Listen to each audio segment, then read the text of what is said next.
দে দে পাল তুলে দে মাঝি তুই হালা করিস না ছেড়ে দে নৌকা আমি যাবো মাদিনা জোরে বলেন সুবহানাল্লাহ দে দে পাল তুলে দে দে দে পাল তুলে দে মাঝি তুই হালা করিস না দে দে পাল তুলে দে মাঝি তুই হালা করিস না ছেড়ে দে নৌকা আমি যাবো মাদিনা ছেড়ে দে নৌকা আমি যাবো মাদিনা দুনিয়ায় নবী এলো মায়া মেনার ঘরে হাসলে হাজার মানি কাঁদলে মুক্তা জরে দুনিয়ায় নবী এলো মায়া মেনার ঘরে হাসলে হাজার মানি কাঁদলে মুক্তা জরে দয়াল নবী যার শাপা তার কিসের ভাবনা দয়াল নবী যার শাপা তার কিসের ভাবনা দিলের মাঝে কাবা নয়নে মদিনা দিলের মাঝে কাবা নয়নে মদিনা দে দে পাল তুলে দে দে দে পাল তুলে দে মাঝি তুই হালা করিস না ছেড়ে দে নৌকা আমি যাবো মাদিনা ছেড়ে দে নৌকা আমি যাবো মাদিনা ছেড়ে দে নৌকা আমি যাবো মাদিনা তবে আমার বাবারা ভাইরা আমার মা বোনেরা গো এই দেখে বাবা একা করে এইবার হোসাইনের যেন বাবা মাথায় বোঝা চেপে গেল হোসাইনকে বাবা একা করে যেন কথাবার্তা যেন চালু হলো বাবজি হোসাইন রাদিয়াল্লাহু তাআলা আনহু এই দেখেন বাবাজি একা করে যখন বড় হতে লাগলো এইবার হোসাইনের বাবাজি তাই দায়িত্ব মাথায় পড়ে গেল এইবার পড়ে যাওয়ার পরে বলা হয়েছে যে বাবাজি এক এক করে তাকে আগে বোঝানো হলো অনেক রকমের টাকা পয়সা লোভ লালসা দিয়ে বাবাজি এত না তাকে বোঝালো এত না বোঝালো হোসাইন বলে যে না আমি তোমার কথা বুঝ মানবো না জোরে বলেন সুবহানাল্লাহ কারণ আমার আমি যেটা বলে গেছেন আমার মা আম্মা জননী যেটা বলে গেছেন আম্মার কথা মোতাবেক চলবো নিজের গর্দান যদি কাটিয়ে দিতে হয় তাও কাটিয়ে দেবো কিন্তু তোমাদের কথা মোতাবেক চলবো না তোমাদের টাকা পয়সার লোভ লালচ করবো না জোরে বলেন সুবহানাল্লাহ ইমাম হোসাইন রাদিয়াল্লাহু তাআলা আনহুকে এক এক করে বাবা চিঠি দিল চিঠি পড়লো বাবাজি এক এক করে কাছে রাখলো তবে বাবা আমার মা বোনেরা গো আমার হোসাইন রাদিয়াল্লাহু তাআলা আনহু এইবার যারা বাবাজি যখন চিঠিপত্র এত না আসলো আর পড়ে যায় এইবার যেন তিনার মনটা বাবাজি হালকা হালকা যেন বাবা মনটা খারাপ হয়ে যায় মায়ের কথা যেন স্মরণ চলে আসে আমার নাবির কথা যেন মনে পড়ে গেল আমার নবীজি এমন একটা দিন যেন আমাদেরকে তৈরি করে দিয়ে নবীজির চোখের পানি আমরা জড়াতে দেখেছিলাম আমার মন বলে সেই দিনটা যেন আমাদের জন্য নবী কান্না করেছে আমার মা ফাতেমা আমাদেরকে শিরাতে নিয়ে আকাশের দিকে তাকিয়ে তাকিয়ে দুই গোটা চোখের পানিটা ঝরিয়েছিল কেঁদেছিল আজকে বিশ্বাস করি ওরে আমার ভাই যা মনে হচ্ছে হা মা জননী আমাদের জন্য যেন কান্না করেছিল এই দেখো একের পর এক দুঃখের ঘটনা চলে আসছে গো আমার হাসান হোসেন কিভাবে শহীদ চলে হবে এইভাবে যেন বাবা কথা কাটিয়ে চলে আসে এই দেখেন আমার হোসাইন রাদিয়াল্লাহু তাআলা আনহু মায়ের কথা যেন বিশ্বাস করে বাবাজি থেকে গেল আর যেন কোনো কথা আগে বাড়লো না লাস্ট পর্যন্ত যুক্তি হলো বুদ্ধি হলো দেখো যা বলবো বলো কিন্তু আমি তোমাদের কথা মানবো না আমি হোসাইন আমি তোমাদের সঙ্গে ঘোষণা দিলাম আমি যেন জানিয়ে দিতে চাই বলে দিতে চাই লড়াই করবো যুদ্ধ করবো, গর্দান কাটিয়ে দেব, কিন্তু আমি জানো আমার ইমান যারা নষ্ট করতে রাজি নাই। আজ আমরা নবীর যারা গুনাহগার পাপী উম্মত গো, আজকে হাসান হোসেনকে মাননে वाला আর দুনিয়ার কিছু টাকার কারণে শূন্য থেকে ফারাজি হয়ে যাচ্ছে, দেবন্দি হয়ে যায়, তাবলিগ হয়ে যায়। বাবা রে, ওরে আমার আপা জননীরা, ওই সামান্য টাকার জন্য ইমান নষ্ট করিও না, ইমান নষ্ট করিও না, কেননা এই দুনিয়াতে কেউ সারা জীবন থাকতে আসে না। এই দুনিয়া ছেড়ে চলে যেতে হবে গো, দুনিয়া ছেড়ে যখন চলে যেতে হবে মাত্র কয়েকটা বছরের জন্য নিজের ইমান যেন নষ্ট করবেন না বাবা। নবীর প্রেমিক হয়ে থাকো, নবীকে মেনে চলো, কেননা নবী আপনার শাফায়াত করবে। হাসান হোসেনের সঙ্গে মহব্বত রাখো, হাসান হোসেন নিশ্চয় আপনার আমার যেন মাদাত করবে গো। এই দেখেন বাবারা ভাইরা, আমার মা বোনেরা গো, আমার হোসাইন রাদিয়াল্লাহু তাআলা আনহু এই দেখেন একের পর এক যেন ডিক্লার জানিয়ে দিল। এইবার যেন বলে দিচ্ছে ঠিক আছে তোমাদের সঙ্গে যুদ্ধ হবে গো, তোমাদের সঙ্গে লড়াই হবে, আমি হোসাইন যেন রাজি আছি, আবার যেন ইমান নষ্ট করতে আসবে না, আমি যেন ইমানকে বিক্রয় করবে না, টাকা পয়সা লোভ লালসা দেখাবে না, কেননা আমরা হোসাইনের, আমরা যেন আলীর সন্তান গো, আমরা যেন মা ফাতেমার সন্তান, আমাদেরকে টাকা পয়সার লোভ দেখাবে না, কেননা আমার মা ওই টাকা পয়সার লোভ লালসা করে নাই, এবং তার সন্তান আমরাও লোভ লালসা করব না। এক এক করে যেন বাবা যে সব কথা এই দেখেন বাবা কমপ্লিট করে দিল। এইবার যেন বাবা কথা হলো, তবে একটা দিন হবে, একটা তারিখ হবে, আর যে সেদিনে তো কাজ হবে না বাবা, যে সেদিনে কোনো কাজ হয় না, যেদিন সেদিন যদি কাজ করে তাহলে ওই কাজে কথা হবে না। আল্লাহ নবী সাল্লাল্লাহু আলাইহি সাল্লাম বলে শোনো, যখন একটা ভালো কাজ করতে যাবে, সুন্দর কাজ করতে যাবে, তোমার নিয়ত হলো গো একটা ডেট যেন করে নাও। আজকে জালসা দিয়েছেন, যেদিন সেদিন জালসা হবে না, আলেমকে ফেলে পারে প্যান্ডেল পাবেন না, প্যান্ডেল ফেলে পারে আলেম পাবেন না, আর আলেম ফেলে পারে বাবা দি মায়ের জানাটা হবে না, আর তবে আপনার জালসায় পাবলিক আসবে না।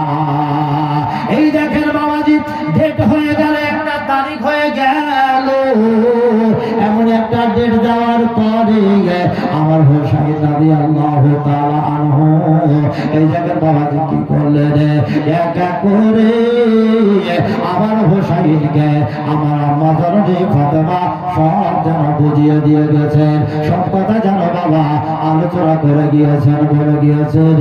এক এক করে হোসাইন বলে আমি সব মায়ের কথা মনে রেখেছি, কিন্তু মা দুনিয়া থেকে চলে যাওয়ার আগে একটা কথা বলেছিলাম গো মা, আমার সৈন্যর সঙ্গে কেন তুমি বললে একটা ছোট্ট বাচ্চা সৈন্য তোমার সঙ্গে হবে।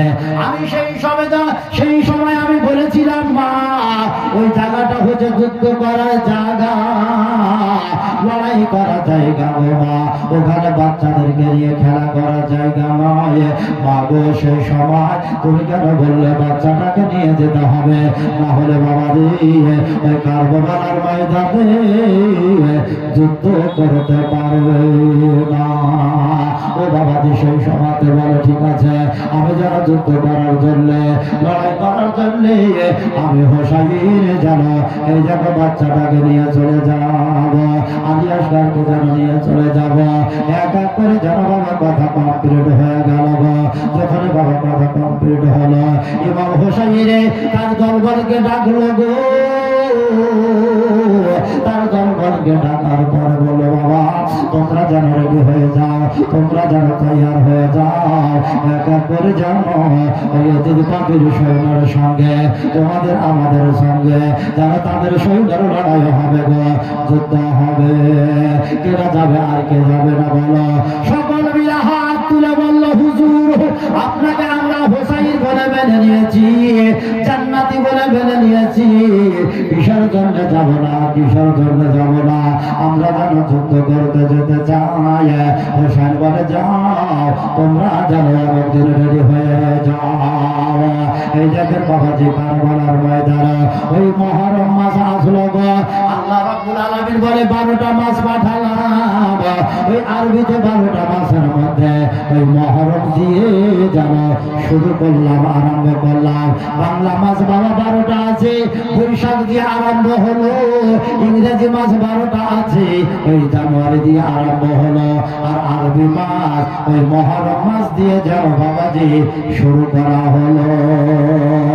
আমার নবী বলে দিয়েছেন গতি দিয়ে তোমার হোসেন যেন এমন একটা মাস হবে যেটা হচ্ছে মহরম মাস। আর মহরম মাসে ওই 10 তারিখে হোসেন যেন কুরবানি হবে। যখন বাবা 3 তারিখটা দিয়ে দিয়েছে, সেই সময়তে 3 তারিখ বলে দেওয়া হয়েছে, মাসের নাম বলে দেওয়া হলো, তারিখ বলে দেওয়া হলো। আর যারা বাবা দিতে তারিখ হিসাবে সব সৈন্যদেরকে এক জায়গায় করে নেওয়ার পরে এইবার চলে আসো। সকলে যারা বাবা বুঝিয়ে গেল, সকলে যারা বাবা এক জায়গায় হয়ে গেল। হোসাইন বলে ডাক দিয়ে বলে শোনো বাবা, তোমরা কি সকলে চলে এসেছো? বলে হুজুর আমরা যেন সকলে চলে এসেছি। বলে শোনো তোমরা যখন সকলে চলে এসেছো আর যেন তোমরা যেতে হবে না, এখানে যেন দাঁড়িয়ে যাও। আমি হোসাইন একটা কথা তোমাদেরকে জানতে চাই। হুজুর এখন কি কথা জানবেন, কি কথা জিজ্ঞাসা করবেন? হোসাইন রাদিয়াল্লাহু তাআলা আনহু বলেন বাবা তোমরা তো সকলে চলে এসেছো বাড়ি থেকে না? বলে হ্যাঁ হুজুর চলে এসেছি। তোমাদের আব্বা আছে, তোমাদের মা আছে? বলে হ্যাঁ হুজুর আছে। তোমাদের বিয়ে হয়েছে? বলে হ্যাঁ বিবি বাচ্চা আছে, সন্তানাদি আছে। হোসাইন সেই সময় ডাক দিয়ে বলে তোমাদের পিতা মাতার পায়ে তলে জান্নাত। তোমরা কি পিতা মাতার কাছ থেকে পারমিশন নিয়ে এসেছো? একবার বলো। বিবি বাচ্চার কাছ থেকে কি তোমরা অনুমতি নিয়ে এসেছো? বাচ্চাদেরকে বলে এসেছো, বেটা বেটিকে বলে এসেছো? বলো। কেউ বা বললো হুজুর আমরা বলে এসেছি। আবার কেউ বা বললো যে হ্যাঁ আমরা বলে আসি নাই। হুজুর বললেন যাও যাও, আজ যেন ফিরে চলে যাও, তাড়াতাড়ি করে পারমিশন নিয়ে চলে আসো। এই দেখেন বাবা অর্ডার নিয়ে চলে আসলো, সকলে হাজির হয়ে গেল। এইবার বাবা হোসাইন রাদিয়াল্লাহু তাআলা আনহু বলে বাবা তোমরা যখন সকলে চলে এসেছো এখানে দাঁড়িয়ে যাও, দাঁড়িয়ে যাও। ওই দেখো আমার আম্মা জননী আছে গো, আমার আম্মা জননী ওই মাজার শরীফে যেন আরাম বিরাম করেছে। ও বাবারা, আমার মা বোনেরা গো, মা জননী আরাম করেছে গো। হোসেন বলে মায়ের কাছে আমি কমসে কম একটু যেন আওয়াজ দিয়ে আসি। আল্লাহ পাক পরওয়ারদিগার রব্বুল আলামিন পবিত্র কোরআনে বলেন আলা ইন্না আউলিয়া আল্লাহ লা খাউফুন আলাইহিম ওয়া লা হুম ইয়াহজানুন। আল্লাহ বলেন আমি ওলিয়া আউলিয়াদেরকে বুজুর্গানে তিনদিনকে এতটা ক্ষমতা দিয়েছি, এতটা পাওয়ার দিয়েছি, দুনিয়ার বুকে যেই রূপ দেখতে পান অন্ধকার কবরে যাওয়ার পরে সেই রূপ দেখতে পান। জোরে বলেন সুবহানাল্লাহ। অন্ধকার কবরে সেই রূপ যেন বাবাজি দেখতে পান। আজ ওলিদেরকে আল্লাহ যদি এতটা পাওয়ার দিয়ে থাকেন, আউলিয়াদেরকে যদি আল্লাহ এতটা ক্ষমতা দিয়ে রাখেন, আজ না যিনি হচ্ছেন সারা পৃথিবীর মহিলাদের জান্নাতের সরদানি আল্লাহ তিনাকে কতটুকু পাওয়ার দিয়েছেন জোরে বলেন সুবহানাল্লাহ। সেটা তো দেশে নারী নয়, সেইটা হচ্ছে সারা কুল কায়নাতের নবী জনাবে মুহাম্মদুর রাসূলুল্লাহ সাল্লাল্লাহু তাআলা আলাইহি সাল্লামের জানের টুকরা, যার নাম ছিল জান্নাতি নারী মা ফাতেমাতুজ জোহরা রাদিয়াল্লাহু তাআলা আনহা। সুবহানাল্লাহ। আল্লাহ তিনাকে কতটা ক্ষমতা দিয়েছেন, কতটা পাওয়ার দিয়েছেন। আমাদের বিশ্বাস, আমাদের ইয়াকিন, আমরা জানি যে তিনারা অন্ধকার কবরে, তিনারা মাজার শরীফে যেন জিন্দা আছেন, জিন্দা আছেন। জোরে বলেন সুবহানাল্লাহ। গতকালকে একটা দেখতেছিলাম যে একজন মসজিদের ইমাম সাহেব এত না গণ্যমান্য ব্যক্তি ছিল, এত না সাচ্চা ইমাম ছিল, এত না সাচ্চা আলিম ছিল যে নাই নাই করে বেশ কয়েক বছর একটা মসজিদে ইমামতি করেছে। ইমামতি করার পরে সে মৃত্যুবরণ করেছে, দুনিয়া থেকে বিদায় নিয়ে চলে গেছে। গ্রামবাসীরা তারে কি করেছে, অন্ধকার কবরে তাকে দাফন কাফন করে চলে এসেছে। এক এক করে বাবা মাসের পর মাস চলে যায়, বছর চলে যায়। বলা হয়েছে যে লগভগ 27 থেকে 28 বছর পর এমন অনাজি ভয়ঙ্কর ঝড় বৃষ্টি চালু হয়েছে, সেই পাহাড় কেটে কেটে যখন পানিটা কবরের উপর পড়তেছিল, ওই কবরটা সমস্ত মাটি কেটে যেন চলে গেছে। আর ইমাম সাহেবের কাফন পড়া লাশ যেন দেখতে পাচ্ছে, যেন যে যাহা কাফন যেন পড়ে আছে। জোরে বলেন সুবহানাল্লাহ। বৃষ্টি ছুটার পরে মানুষ যখন হই হই করে শব্দ দিল, এইবার এদিক ওদিকে ছুটে যায়। একজন ব্যক্তি দেখতেছে যারা আমাদের ইমাম সাহেবকে এমন একটা জায়গায় কাফন করেছে যে তার কাফন যেন দেখতে পাওয়া যাচ্ছে। জানেন আপনার দিকে সেরকম নিয়ম আছে কিনা? আমাদের মুর্শিদাবাদের নিয়মটা আছে যে কবরস্থানে মানুষকে যে দাফন কাফন করা হয়, দেখবেন সবকে সব জায়গায় রাখানো হয় না। কেননা এমন একটা কবরে একটা সাইড করে রাখে যে যার আলেম ওলামা আছে, মুফতি মুহাদ্দিস আছে, হাজী সাহেবরা আছে, এক কথায় ইমানদার পরেজগার ব্যক্তিরা আছে, তাদেরকে এক সাইড দিয়ে যেন দাফন কাফন করে দেয়। যারা এমনকি মদ তাড়ি খায়, যারা জান দিয়ে গলায় দড়ি দিয়ে বিষ খেয়ে যারা মারা যায়, ছেলে হোক আর মেয়ে হোক, ছোট হোক আর বড় হোক, তাদেরকে এমন একটা সাইড করে তাদেরকে মাটি দেওয়া হয়, দাফন কাফন করা হয়। যারা হয়তো গ্রাম অঞ্চলের মা বোন বাবা ভাইরা আছে, তাদেরকে এক ফলে এক সাইড করে যেন মাটি দেওয়া হয়। ইমাম সাহেব 27 থেকে 28 বছর পর যখন তিনাকে দাফন কাফন করা হয়েছে, বাবা একটা চিহ্ন আছে, একটা নিশানা আছে।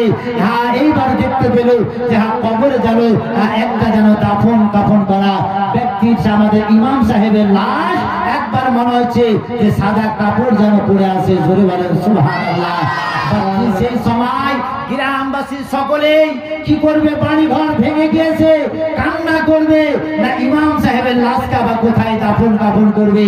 আবার গ্রামবাসী ছোট বড় সকলেই ছুটে আসার পরে আবার আলেম ওলামাদেরকে ফতোয়া মসলা জিজ্ঞাসা করার পরে আবার অন্য একটা জায়গাতে কবর খনন করার পরে ইমাম সাহেবকে বাবাদের কি করা হলো? তাকে আর গোসল করানো হলো না। যেইভাবে এমনকি কাফন পরিয়েছিল, আর 3 জন মিলে লাশকে ধরিয়ে ওই কবর থেকে উঠিয়ে নিয়ে গিয়ে বাবা অন্য একটা কবরে এমনকি তাকে দাফন কাফন করা হলো। জোরে বলেন সুবহানাল্লাহ। কি বলতে চাই, জানাতে চাই, একজন ইমাম সাহেব আজ একজন নামাজ পড়ানে वाला আজ কত না সাচ্চা ব্যক্তি ছিল বাবাজি, যে তার লাশটাকে এক কবর থেকে অন্য কবরে নিয়ে গেল। এই কারণে আল্লাহ কোরআনের মধ্যে বলেছেন, যাহা চ্যালেঞ্জ করে দিয়েছেন আল্লাহ রাব্বুল আলামিন যে যালিকাল কিতাবুল লা রাইবা ফি, আমি এই 30 পারা কোরআনের মধ্যে চ্যালেঞ্জ করে দিলাম, ঘোষণা করে দিলাম, আমার এই 30 পারা কোরআনের মধ্যে ভুল তো দূরের কথা সামান্য পরিমাণ কেউ সন্দেহ বের করতে পারবে না। জোরে বলেন সুবহানাল্লাহ। আমরা সেই সুন্নি মুসলমান, আজকে কোরআনকে মাননে वाला মুসলমান, আজকে নবীকে মাননে वाला মুসলমান, আজকে আমরা ফাতেমা জোহরা রাদিয়াল্লাহু তাআলা আনহাকে মাননে वाला মুসলমান, হাসান হুসাইনকে মাননে वाला মুসলমান। আমাদের বিশ্বাস, আমাদের ইয়াকিন আছে যে মা ফাতেমা জোহরা রাদিয়াল্লাহু তাআলা আনহা নিজের মাজার শরীফে ওই কবর মুবারকে যেন জিন্দা আছে। জোরে বলেন সুবহানাল্লাহ। ইমাম হাসান হুসাইন বাবাজি, এইবার হুসাইন বলে আর দেরি করলাম না, এইবার যারা আমার সৈন্যদেরকে রেখে ওই জায়গায় রেখে আমি বললাম বাবা তোমরা দাঁড়িয়ে যাও, ওই জায়গা আমার মা জননীর যেন ওই মাজার শরীফে আছে গো, কবর মুবারক আছে। আমার মাকে আমি কবরে কমসে কম ওই সালামটা জানিয়ে আসি, খবরটা বলে আসি। কেননা সেই সময় মাকে বলেছিলাম, মা গো আমি নিশ্চয় যেই দিন এই দিদির সঙ্গে সঙ্গে লড়াই করতে যাব, কারবালার ময়দানে যাব গো মা, আমি তোমার সঙ্গে ওয়াদা করলাম আমি তোমার সঙ্গে ওয়াদা করেছি সেই সময় ওই যাওয়ার পূর্বে আমি তোমার সঙ্গে দেখা করে যাব। এইবার তিনার দলবলকে রেখে দিয়ে ইমাম হোসেন রাদিয়াল্লাহু তাআলা আনহু কি করলেন, এই দেখেন বাবাটি টুক টুক টুক টুক করে গেল নিজের মা জননী ফাতেমা জোহরা রাদিয়াল্লাহু তাআলা আনহা আর রওজার দিকে যেন ছুটে চলে গেল। এইবার রওজার কাছে যাওয়ার পরে ইমাম হোসেন রাদিয়াল্লাহু তাআলা আনহু বলেন, আর রওজার জালিতে হাতকে লাগিয়ে দিয়ে হাতটাকে ছুঁয়ে দিয়ে আঙ্গুলগুলোকে ভরে দেওয়ার পরে মা জননীকে যেন সালাম করলাম। এইবার মা জননীকে সালাম করে বলে, মা গো, এই দেখো তোমার সঙ্গে করেছিলাম মা, আমি টাকা পয়সা দুনিয়ার বুকে লোভ লালসা করবো না, কারো কথাবার্তা শুনবো না, মা নবীর হাদিস মেনে চলবো, আল্লাহর কোরআন মেনে চলবো মা। আজকে সেই দিন, আজকে সেই তারিখ চলে এসেছে মা, তোমার সঙ্গে যে ওয়াদাটা ছিল ওয়াদা অনুযায়ী সৈন্যদেরকে দাঁড় করিয়ে এসেছি মা, তোমার কাছে পারমিশন নেওয়ার জন্য এসেছি মা, আমাকে এখান থেকে তুমি যেন বিদায় দিয়ে দাও। হোসেন রাদিয়াল্লাহু তাআলা আনহু এই দেখেন বাবাজি গুনগুন শব্দে যেন বাবাজি মায়ের জোড়া ধরে এইবার কাঁদতে লাগলেন আর বলতে লাগলেন, আর মায়ের রাজার জালি ধরে, আর মায়ের রাজার জালি ধরে মেরো ইমামকে দে বলে, আর বিদায় দাও মহাজননী, কারবালায় যাচ্ছি চলে, কারবালায় যাচ্ছি চলে, আর মায়ের রাজার জালি ধরে বড় ইমামকে দে বলে, আর বিদায় দাও মহাজননী, কারবালায় যাচ্ছি চলে, কারবালায় যাচ্ছি চলে, বিদায় দিতে মা ফাতেমার বিদায় দিতে মা ফাতেমার আর ধরে যায় চোখের পানি, ও ফাতেমা জননী, ও ফাতেমা জননী, শহীদ করে ফুরাত তীরে, শহীদ করে ফুরাত তীরে, আর বন্ধ করেছে পানি, ও ফাতেমা জননী। আর বিবি জয়নাব কে বলে ইমাম হোসেনের তরে, আর মুসিবতে সাদকা দিলে ও গো আল্লাহ পাগরা হাম করে, ও গো আল্লাহ পাগরা হাম করে, আউলে মোহাম্মদ করেছেন ফরিয়াদ, আউলে মোহাম্মদ করেছেন ফরিয়াদ, আর কারবালায় হবে কুরবানি, ও ফাতেমা জননী, ও ফাতেমা জননী, শহীদ তলে ফুরাত তীরে, শহীদ তলে ফুরাত তীরে, আর বন্ধ করেছে পানি, ও ফাতেমা জননী। আর ইমাম হোসাইন আরজ করে বিবি জয়নাবের তরে, আর নয়ন ভরে দেখে নাও গো, কারবালায় যাচ্ছি চলে, ও গো কারবালায় যাচ্ছি চলে, সুবহানাল্লাহ। আর ইমাম হোসাইন আরজ করে বিবি জয়নাবের তরে, আর নয়ন ভরে দেখে নাও গো, আসবো কিনা আর ফিরে, আসবো কিনা আর ফিরে, দাও তাস তারা নবী মুস্তাফার দাও দস্তর নবী মুস্তাফার আরশের খোদার তালবার পানি ও ফাতেমা জাননী ও ফাতেমা জাননী তোমার হোসাইন বাঁচাতে দিলে আর কারবালায় হলো কুরবানি ও ফাতেমা জাননী আর তলোয়ার চলে খঞ্জর মারে খুনের দরিয়া বয়ে যায় আর মাসুমকে তীর লাগে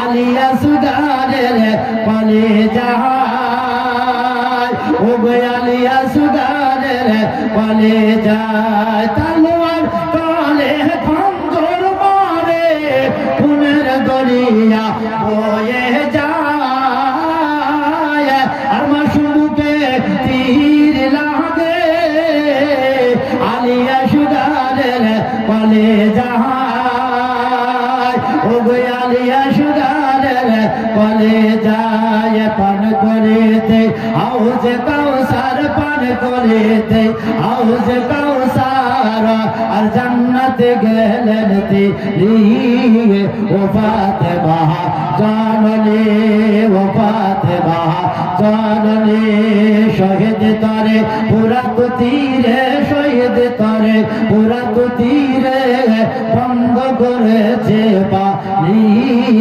ও ফাতেমা জাননী আর আজ মোর মন চঞ্চল রে ভাই সুবহানাল্লাহ সুবহানাল্লাহ ঘরে দুটি আঁখি